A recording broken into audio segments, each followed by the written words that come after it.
What's up, guys? We got the pizza oven assembled. You can see it looks very nice. It was very easy to assemble. You got the chimney here. You can open and close the vent. You got these little different hooks you can hang different tools from. You got your pizza spatula that hooks up right here, your brush right here.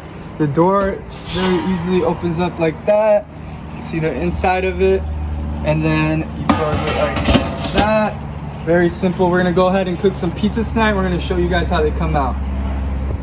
Before you're going to use the oven, you got to make sure you cure it. So there's a lot of tutorials how to cure your actual oven. Just make sure you burn off any kind of extra excessive paint or any other dust particles or any metal pieces. So just make sure you do this first before doing the using the actual oven.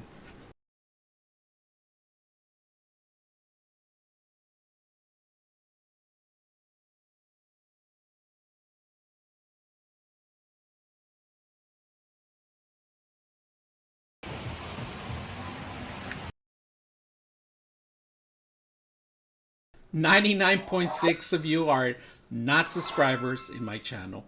I hope that the content helps you out and that you find it very useful. And I hope you hit the like and subscribe.